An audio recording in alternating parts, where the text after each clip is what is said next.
আসসালামু আলাইকুম রহমতুল্লাহি তাআলা ওয়া বারাকাতু। কোরআনের পাঠশালার আরো একটি নতুন ক্লাসে সকলকে জানাচ্ছি আন্তরিক প্রীতি এবং শুভেচ্ছা। আশা করছি আল্লাহর রহমতে আপনারা সকলে ভালো আছেন এবং সুস্থ আছেন। আলহামদুলিল্লাহ, আমরা সূরা আর রহমানের 71টি আয়াত পড়ে ফেলেছি আলহামদুলিল্লাহ। আজ আমরা তার পরবর্তী আয়াত থেকে ইনশাআল্লাহ শুরু করতে যাচ্ছি। তো চলুন আর দেরি করছি না, আমরা আমাদের আজকে ক্লাসটি শুরু করে দেই। আউযু বিল্লাহি মিনাশ শাইতানির রাজীম। أعوذ بالله من الشيطان الرجيم بسم الله الرحمن الرحيم. بسم الله الله الرحمن الرحمن الرحيم الرحيم اللهم صل على محمد النبي الأمي. اللهم اللهم صل صل على على محمد محمد النبي الأمي وعلى آله وسلم تسليما. ولا علي وآله وسلم تسليما تسليما رب زدني علما، رب زدني علما. ربي زدني علما ربي ربي زدني علما بسم الله الرحمن الرحيم. بسم الله بسم الله الرحمن الرحمن الرحيم সবাই স্ক্রিনের দিকে লক্ষ্য করি আমরা। হা ওয়াও পেশ হু, একালিপ টানতে হবে। পেশের বাম পাশে জজমাল ওয়াও মাদের হরফ। এরপর এই র দুই পেশটাকে এই মিমের সাথে মিলাতে হবে এবং গুন্না করতে হবে। এটা ইদগামে বা গুন্না। তানবিনের পর ইদগামে বা গুন্নার হরফ মিম এসেছে। তাহলে বানানটা কিভাবে করতে হবে? র মিম দুই পেশ রুম, হুরুম, হুরুম। মিম কফ জবর মা ক, কলকলা হবে মা ক। সদ ওয়াও পেশ সু, পেশের বাম পাশে জজমালা ওয়াও মাদের হরফ একালিপ টানতে হবে মা ক সু। র খাড়া যাব র, তা দুই পেশ তু। তানবিনের পর ইকফার হরফ ফা এসেছে, এই জন্য এটা অনেশ্বর করে পড়তে হবে। তাহলে মাকসুরাতু, মাকসুরাতু। সকলে মাকসুরাতু।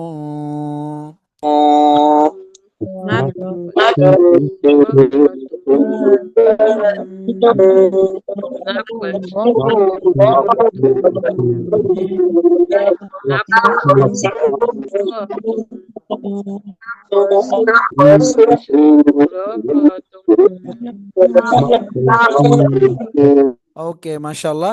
এবার আমরা এই দুইটা শব্দ একসাথে পড়বো। হুরুম মাকসুরাতু, হুরুম মাকসুরাতু। সকলে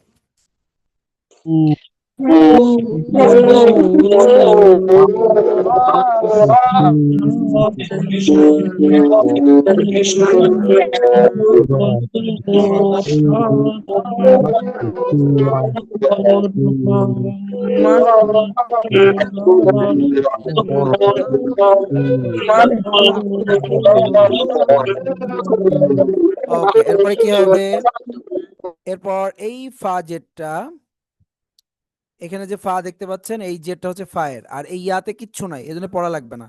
এই ফা জেটটা এই লামের সাথে মিলাতে হবে। ফা লাম জের ফিল, খ জের খি, ইয়া আলিফ জবর ইয়া, এক আলিফ টান দেখা যাচ্ছে। যেহেতু আয়াত শেষ তাহলে থামার নিয়ম অ্যাপ্লাই হবে। থামার নিয়ম কি? এক জেরে থামলে সাকিন হবে, এর আগে এক আলিফ টান, তিন আলিফ হবে। তাহলে কেমন হবে? খিয়াম, ফিল খিয়াম, ফিল খিয়াম। সকলে ফিল খিয়াম। في الخيام في الخيام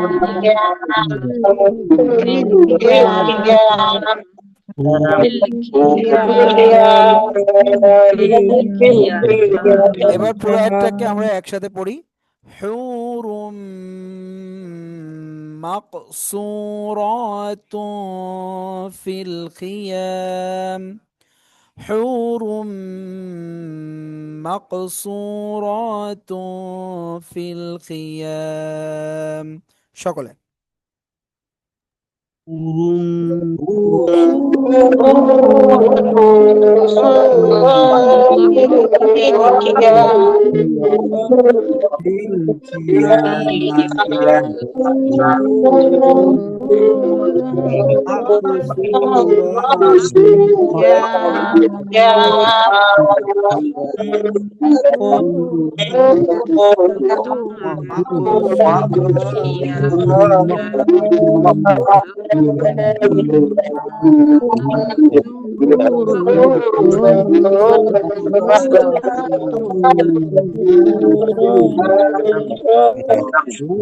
ওকে এরপরে কি আছে আমরা দেখি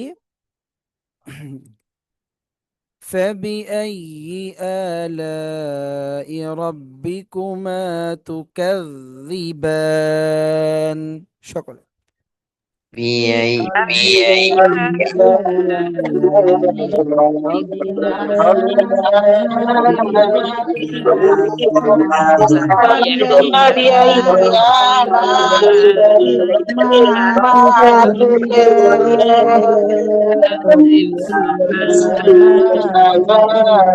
ওকে মাশাআল্লাহ এবার আমরা পরের আয়াতে চলে যাচ্ছি সবাই লক্ষ্য করুন লাম লাম মিম জবর লাম ইয়া ত জবর ইয়া ত কলকলা হবে যেহেতু ত কলকলা হরফ তাহলে ইয়া ত মিম সাজের মিস তাহলে লাম ইয়া ত মিস মিম সাজের মিস হা নুন পেশ হুন নুন জবর না হুন না লাম ইয়া ত মিস হুন না লাম ইয়াত মিস হুন্না লাম ইয়াত মিস হুন্না লাস্টে গুন্না হবে ওয়াজিব গুন্না আর ইয়াত এটা কলকলা হবে লাম ইয়াত মিস হুন্না সকলে পড়ি লাম ইয়াত মিস হুন্না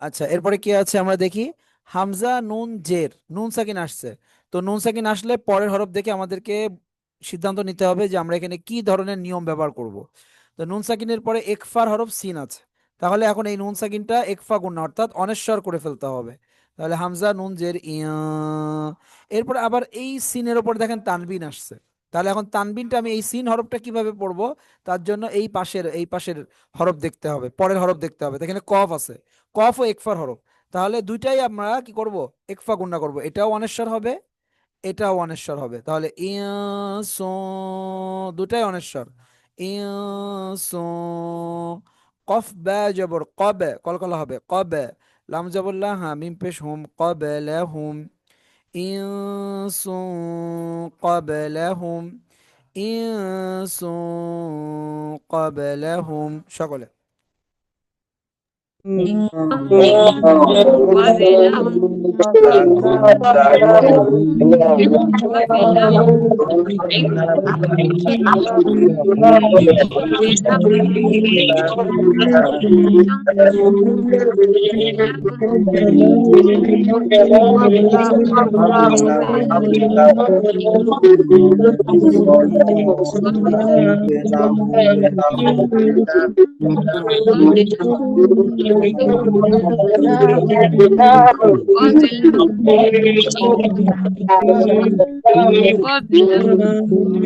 আচ্ছা তাহলে ইং সুং কবেলাহুম হলো এরপরে ওয়াও জবর ওয়া লাম আলিফ জবর লা এক আলিফ টান হবে ওয়ালা এবার জিম আলিফ জবর যা চার আলিফ মাদ আছে তো এরপরে দেখেন নুনে তায়দিদ আছে তো নিয়ম হচ্ছে যে নুনে মিমে যদি তায়দিদ থাকে এবং সেখানে যদি থামেন তাহলে গুন্নাটা করে আপনাকে থামতে হবে তাহলে এখন আমরা এখানে পড়বো কি করে আগে যাকে চার আলিফ টানতে হবে টানার পর তারপরে নুনের সাথে মিলিয়ে গুন্না করে থামতে হবে কেমন হবে সেটা ওয়ালা জান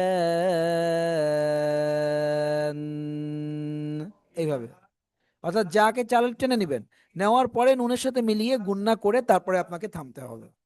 ঠিক আছে, তাহলে আমরা প্র্যাকটিস করি একটু। ওয়ালা জান, সকলে ওয়ালা জান।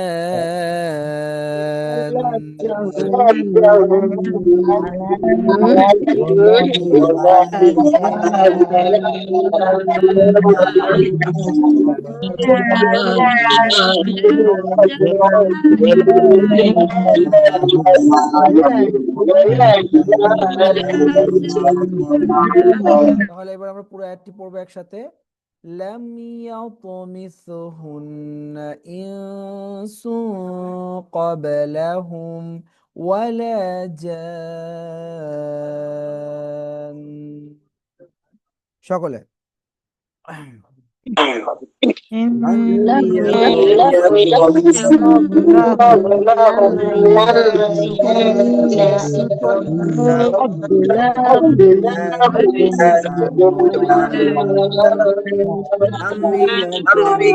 قبلهم لم يطمثهن إنس قبلهم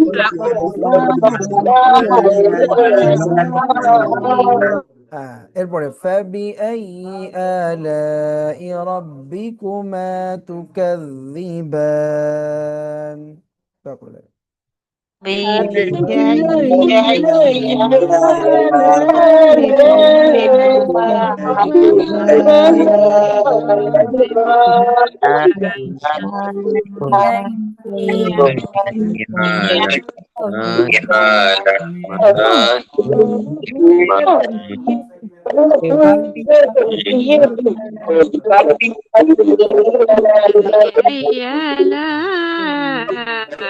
ওকে, মাশাআল্লাহ। এবার আমরা পরের আয়াতে চলে যাচ্ছি।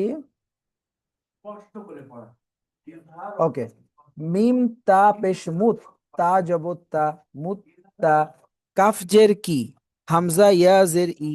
এখানে একটা জের মিসিং আছে, এই হামজার নিচেও একটা জের আছে, অর্থাৎ কাফের নিচে জের, আবার হামজার নিচে জের, জেরের পরে ইয়া সাকিন আছে, তার মানে ই এরকম করে টানতে হবে। হ্যাঁ, তাহলে মিম তা পেশ মুত, তা জবর তা, মুত তা, কাফ জের কি, হামজা ইয়া জের ই, মুত্তা কি ই, নুন জবর না, মুত্তাকিইনা, মুত্তাকিইনা। সবাই এই শব্দটা চালু করে ফেলি আগে। মুত্তাকিইনা, মুত্তাকিইনা,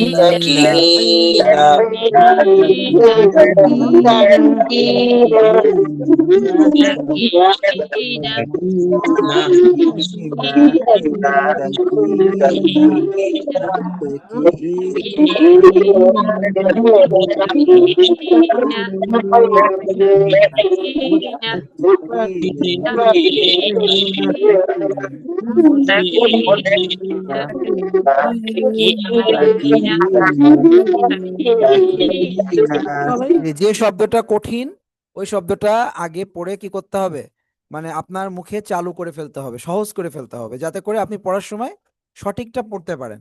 তাহলে মুত্তা কি ই না, মুত্তা কি ই না, আইন জবর আ, লাম খাড়া জবর লা, আলা, এই ইয়া পড়া লাগবে না। ঠিক আছে, এই খাড়া জবরটা হচ্ছে লামের, যেহেতু লামের উপরে দিলে অনেক সময় প্রিন্টে লেগে যায়, এই জন্য পাশে দেওয়া হয়। লাইন জবর আ, লাম খাড়া জবর লা, আলা, র ফা জবর রফ, র জবর র, রফ র, ফা দুই জের ফিন, রফ র ফিন। তানবিনের পর এজারে হরফ খ আছে, এই জন্য এখানে এজার করে পড়তে হবে, এজারে কোনো গুন্না হয় না। তাহলে রফ রফিন, আলা রফ রফিন, আলা রফ রফিন। চালু করি, আলা রফ রফিন,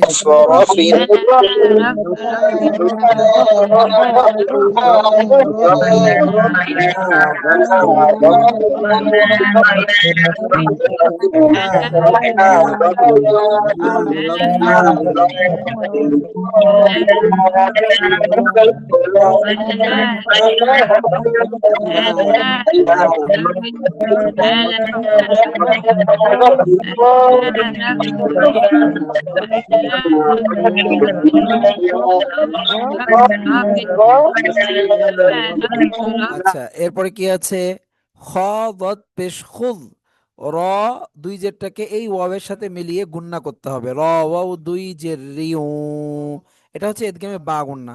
অর্থাৎ আপনি এই শব্দটাকে এই শব্দের সাথে এখন কানেক্ট করবেন। তো এই কানেক্ট করার জন্য আপনাকে মিলাতে হবে, এই মিলানোটাকেই বলা হয় ইদগাম। এখন যেহেতু ওয়াও হচ্ছে বা গুন্নার হরফ, তো বা গুন্নার হরফ মানে কি গুন্নাও করতে হবে, মিলাবেন গুন্না করবেন। এই জন্য আপনি র ওয়াও দুই জের কি হবে, রিউ উচ্চারণ হয় রিউ, এই রিউ বলা মানে মিলানো হলো রিউ। কিন্তু যেহেতু বা গুন্নার হবে যেন গুন্নাও হবে, সেটা কেমন, রিউ, নাকে চলে যাবে, রিউ। আপনি রিউ বলে নাকে নেবেন, নিয়ে ধরে রাখবেন 2 সেকেন্ড, তাহলে কেমন হবে, খ দত পেশ খুদ, র ওয়াও দুই জের রিউ, খুদ রিউ। সকলে খুদ রিউ, চালু করি, খুদ রিউ।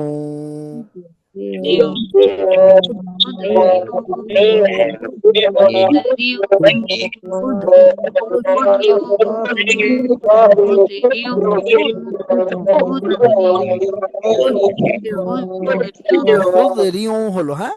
এরপরে কি আছে, ওয়াও জবর ওয়া, আইন বা জবর আব, কলকলা হবে, ওয়া আব, কফ জবর ক, ওয়া আব ক, র ইয়া জের রি, র ইয়া জের রি। এটা কেমন পড়তে হবে, র জের কিন্তু রি হয়। এখন এই ইয়ার সাথে মেলানোর জন্য আর একটা রস্যই নিয়ে এসে একটু জোর দিতে হবে, সাউন্ডটাকে একটু জোর দিতে হবে, জোরদার করতে হবে উচ্চারণটা, উচ্চারণটাকে জোর দিতে হবে, রি, এরকম রি, এরকম আমরা বাংলায় বলি না, আমি, তুমি, এরকম বলি, ঠিক এখানে ওরকম রি, এরকম বলতে হবে। ওয়া আব করি, ইয়া দুই জের ইন, তানবিনের পর এজারের ভা আছে, এই জন্য এটা কোনো গুন্না হবে না, এজার করে পড়বেন। ওয়া আব করি ইন, চালু করতে হবে সবাই, ওয়া আব কলকলা, وعبقري সবাই وعبقري وعبقري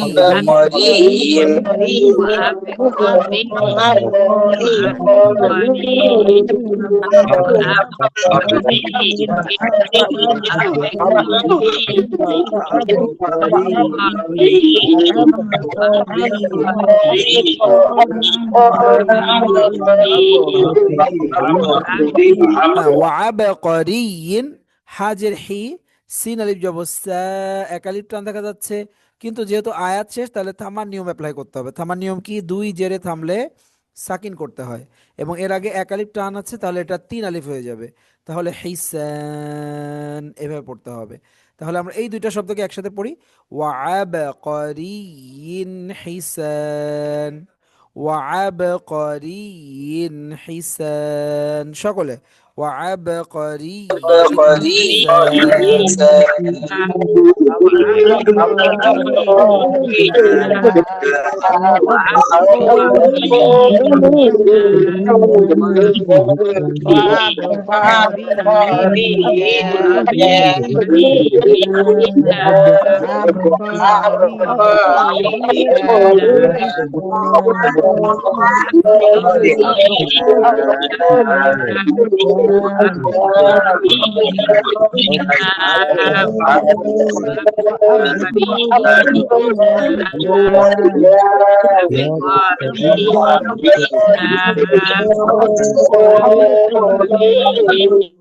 আচ্ছা, এবার আমরা তাহলে পুরো একটা একসাথে একটু পড়বো। এবার আমরা পুরো একটা একসাথে পড়ি, মুত্তাকিইনা আলা রাফরাফিন, متكئين على رفرف خضر وعبقري حسان، متكئين على رفرف خضر وعبقري حسان، شكرا.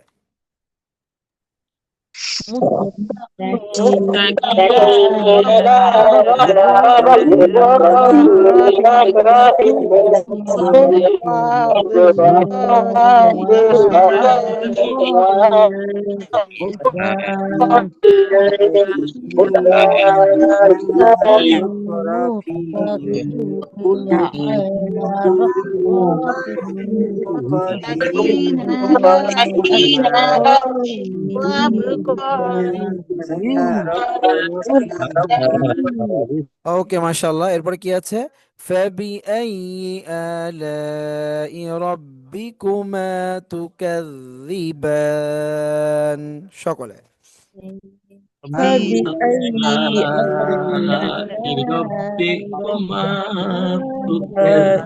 ربكما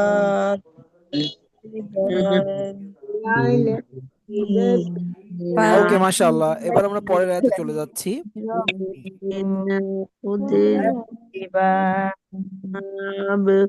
ওকে, আমরা এবার পরের আয়াতে চলে যাচ্ছি। তা জবর তা, বা খাড়া জবর বা, তা বা, র জবর র, তা বা র, তা বা র। এবার এই কাফ জবরটা এই সিনের সাথে মিলাতে হবে। কাফ সিন জবর কাস, মিম পেশ মু।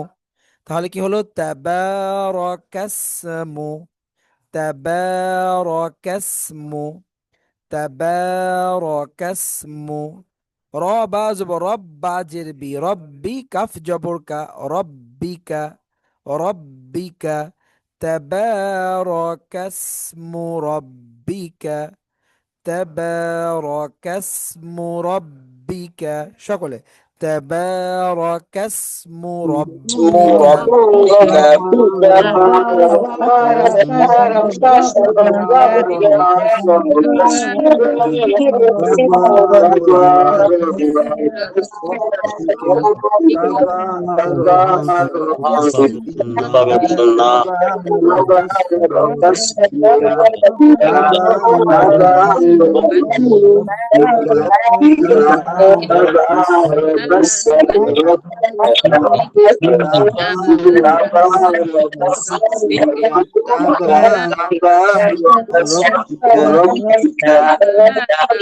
আচ্ছা, এরপরে কি আছে দেখেন সবাই। এই জাল জেরটাকে এই লামের সাথে মিলাতে হবে।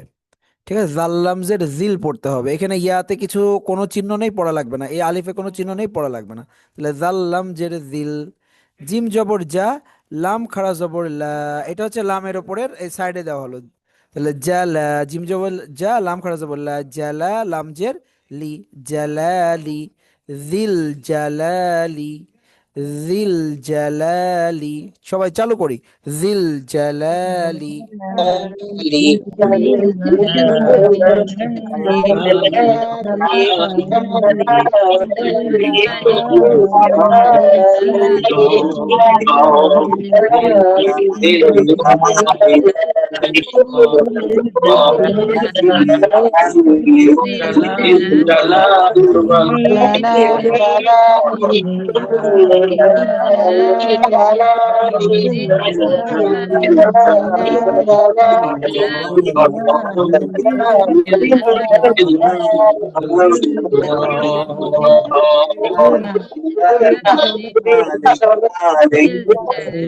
ওকে, এরপর কি আছে? ওয়াও লাম জবর ওয়াল। এই যে যে বাঁকা করে লাম দেখছেন, এটার উপরে সাকিন আছে। এই ওয়াও জবরটা এই লামের সাথে মিলাতে হবে। আর এই আলিফে কিছু নেই, এই জন্য পড়া লাগবে না। ঠিক আছে।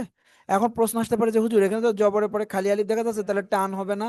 না, এই ওয়াওয়ের জবরের পর এটা এই এটার এটার খালি আলিফ না এটা, এবং এমনি কিছুই দেওয়া নেই, এই জন্য পড়া লাগবে না। 2 নম্বর হচ্ছে এই আলিফটা হচ্ছে এই ওয়ার্ডের, এই শব্দটার এই ওয়ায়ের সাথে এই আলিফের কোনো সম্পর্ক নেই। ঠিক আছে। আর এক কথা আমরা কৌশলে মনে রাখবো যে যে হরফে কোনো চিহ্ন থাকে না, অর্থাৎ জবর পেশ, সাকিন তাহদিদ, দুই জবর দুই জের দুই পেশ, খাড়া জবর খাড়া জবর উল্টা পেশ, অর্থাৎ যে চিহ্নটা থাকলে পড়া যায় একটা হরফ, এরকম যদি কিছু না থাকে, অর্থাৎ খালি পড়ে থাকে, তাহলে ওটাকে ওইভাবেই রেখে দিতে হবে, ওটা পড়া লাগবে না। এটাই হচ্ছে সবচেয়ে সহজ টেকনিক। ঠিক আছে। যখনই আপনি আরবি পড়বেন, যখন দেখবেন যে কোনো হরফে কোনো জবজের পেজ দেওয়া মানে কিছুই দেওয়া নেই, মানে পড়া যাচ্ছে না, ওটাকে ওইভাবে খালি অবস্থায় রেখে আপনাকে সামনে এগিয়ে যেতে হবে। বিষয়টা কি বোঝাতে পেরেছি? তাহলে এখন আমরা এখানে কি করব? ওয়াও লাম জবর ওয়াল পড়বো। ঠিক আছে।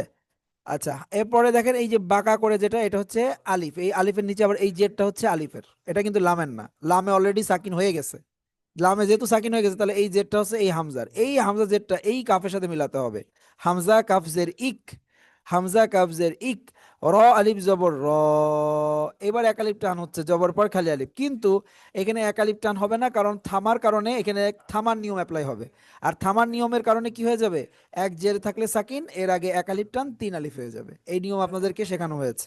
তাহলে ওয়াল ইকরম, ওয়াল ইকরম। সকলে ওয়াল ইকরম।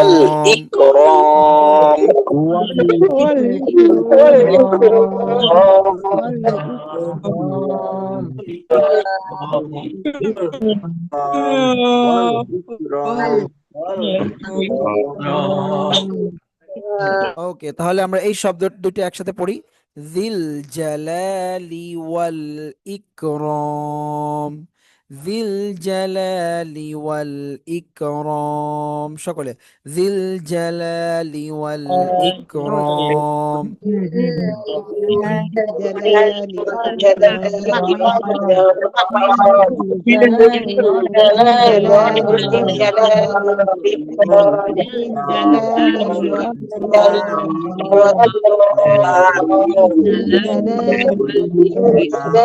আচ্ছা, তাহলে পুরো একটা এবার একসাথে পড়ি আমরা। তাবারাকাসমু রাব্বিকা। তাবারাকাসমু রাব্বিকা যিল জালালি ওয়াল ইকরাম। তাবারাকাসমু রাব্বিকা যিল জালালি ওয়াল ইকরাম, সকলে।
আলহামদুলিল্লাহ, আমরা শুরু করেছিলাম সূরা রহমান। আস্তে আস্তে আমাদের সেই সূরা রহমান পড়তে পড়তে সূরা রহমান কিন্তু শেষ হয়ে গিয়েছে। আজকে আমরা সূরা রহমান শেষ করলাম। আলহামদুলিল্লাহ বলেন সবাই, আলহামদুলিল্লাহ। জি, এই সূরা আর রহমানের ভিতরে আপনারা অনেক নিয়ম শিখেছেন, অনেক টেকনিক শিখেছেন, তাই না? শিখেছেন কিনা বলেন।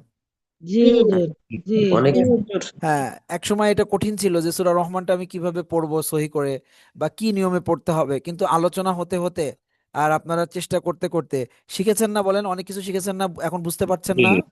জি মাশাআল্লাহ, আলহামদুলিল্লাহ। আলহামদুলিল্লাহ। জি আলহামদুলিল্লাহ। তো এই যে সূরা আর রহমান আমরা পড়লাম, আজকে শেষ করলাম আলহামদুলিল্লাহ। আজকে আজকে যতটুকু পড়া হলো এতটুকু আপনারা বাসায় প্র্যাকটিস করবেন, ঠিক আছে? এবং হুজুরদের কাছে শোনাবেন। হ্যাঁ, হুজুরদের কাছে এই জন্য শোনাতে হবে যে আপনার কোথায় কি ভুল আছে সেটা কিন্তু ওই হুজুরই আপনাকে ধরে দিবে, তখন আপনি ঠিক করবেন। এবং এই ঠিক করতে করতে একসময় ভুল একদম নির্ভুল হয়ে যাবে, ভুল আর থাকবে না একদম। ভুল কতক্ষণ হবে বলেন, কতদিন হবে? আপনি যদি চেষ্টা করেন যে আমি আমি প্রতিদিন একটা করে ভুল ঠিক করে করব আমার, তাহলে এক সময় দেখবেন ভুলের সংখ্যা কমতে কমতে শূন্য হয়ে যাবে। কি হয়ে যাবে বলেন? কি হয়ে যাবে? হয়ে যাবে। শূন্য হয়ে যাবে। অর্থাৎ ভুল পড়তে পড়তে আপনি যখন ভুলগুলোকে সঠিক করবেন, যে আজকে আমার এই ভুলটা গিয়েছে, আমি এটা সঠিক করব, এটার জন্য আপনি সময় দেন, চেষ্টা করেন। এইভাবে করতে করতে এক সময় দেখবেন যে আপনার ভুল সব শেষ হয়ে ঠিক হয়ে গিয়েছে, আপনার সব এখন সঠিক হয়ে গিয়েছে, এরকম একটা সময় আসবে। ঠিক আছে? কিন্তু সেই সময় পর্যন্ত আপনাকে ধৈর্য ধরতে হবে। ঠিক আছে? দেয়ার ইজ নো ম্যাজিক, মানে এরকম না যে আপনি রাতারাতি এটাকে আপনি ধরে ফেলবেন, এটা না। আপনাকে ধৈর্য ধরে একটু চেষ্টা করতে হবে। আপনি যদি চেষ্টা করেন এবং প্রতিদিন একটা করে ভুল ঠিক করে ফেলেন, যে না আমার যে এই ভুলগুলো হচ্ছে এর থেকে আমি একটা করে ভুল ঠিক করে ফেলবো, তো আস্তে আস্তে দেখবেন এক সময় গিয়ে আর ভুল হবে না। এইটাই হচ্ছে আপনার চেষ্টা থাকবে।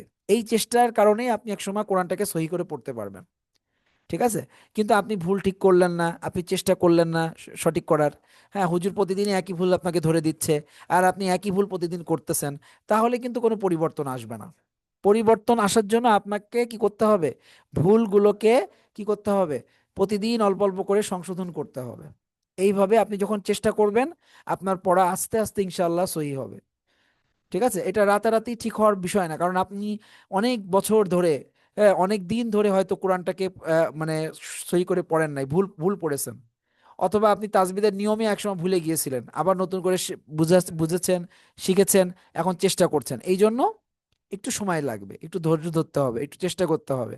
এবং এই প্রচেষ্টা, এই ধৈর্য, এই জিনিসগুলোর বিনিময়ে আল্লাহ আপনাকে দ্বিগুণ সওয়াব দিবেন। আপনি কোরআন পড়ছেন, এর জন্য একটা সওয়াব পাবেন আপনি।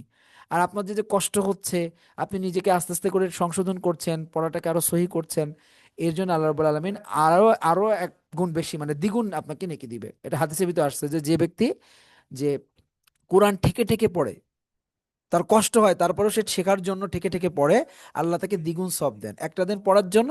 আরটা হচ্ছে কষ্ট হওয়ার পরেও যে সে ঠেকে ঠেকে কন্টিনিউ চেষ্টা করে যাচ্ছে, পড়ছে, হ্যাঁ, শেখার জন্য চেষ্টা করে যাচ্ছে, এই জন্য আল্লাহ তাকে আবার সওয়াব দিবেন।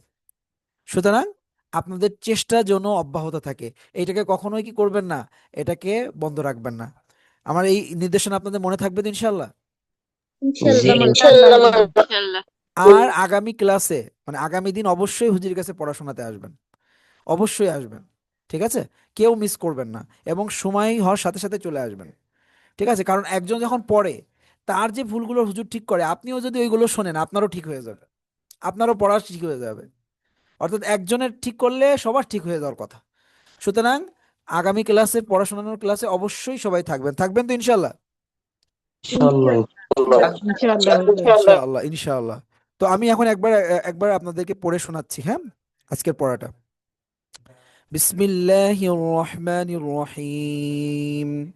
حور مقصورات في الخيام فبأي آلاء ربكما تكذبان لم يطمثهن إنس قبلهم إنس قبلهم ولا جان